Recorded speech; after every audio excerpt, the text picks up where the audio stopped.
Go ahead, Mr. Trillanes. So ito po yung mga bank accounts na nakalap ko po ito noong 2016. Tapos ito po ay na-validate na ng ombudsman na kaparehas nga nung naisumite ng AMLAC sa kanila. Kaya ano po tayo, kumpiyansa po tayo sa provenance nitong dokumentong ito. So, sige po, next slide. Ito po yung mga iba't ibang mga pumasok na pagkapirahan kay accounts ni Duterte. Tapos, sige po, next slide. Ayan. So, ang total po ng mga credits na pumasok ay 2.4 billion. No? Dito po, meron po, ito pong mga transactions na ito, meron pong kay Vice President Sara, meron po kay Duterte, meron po kay Baste Duterte, meron kay Pulong Duterte, at meron po kay Hanilet Abansenya. Ito pong mga ito ay mga managers checks under their name na ang origin po ng account ay yung isa dun sa mga drug lords na minention ni Las Cañas na si Sammy Uy. Totoo lang maski isa, I will hang myself in front of you.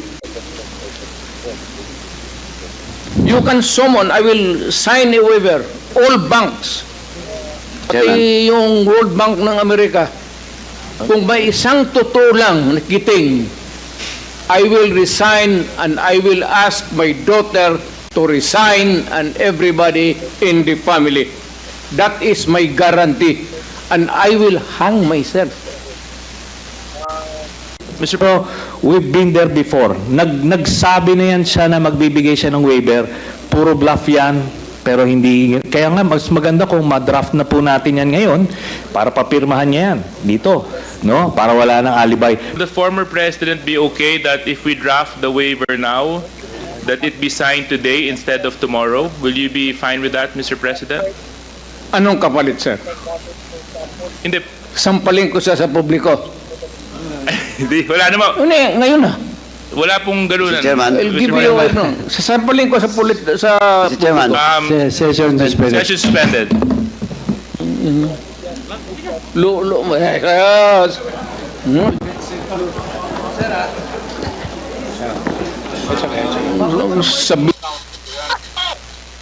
Order, please. Order. Wife. Okay, I understand that, Mr. Chairman. I'm sure you have a wife. Please observe proper decorum. We are in a committee hearing. We have already stressed from the very beginning that the proper rules, decorum, will be implemented regardless of who you are. Regardless of who you are. We live by a set of rules in this committee, and those set of rules will be followed, and those set of rules will be implemented. Fine with that, Mr. President? Because that won't do Anong kapalit, sir? anyone. I apologize. Sampalin ko siya sa publiko. Hindi, wala naman. Ngayon na. Wala pong ganunan. Chairman. I'll give you, sasampalin ko sa Chairman. Session suspended. Session suspended. Yung ownership of those Mr. Chairman. May mga dates po yan. Mga 1 minute. Make sure it's short. Sabit.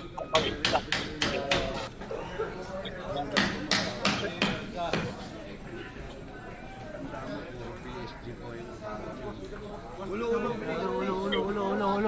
muna, huwag mo na tatawid. Let's not own it because it is non-existent. Wala mo na tatawid, ulo. Can we please observe proper decorum?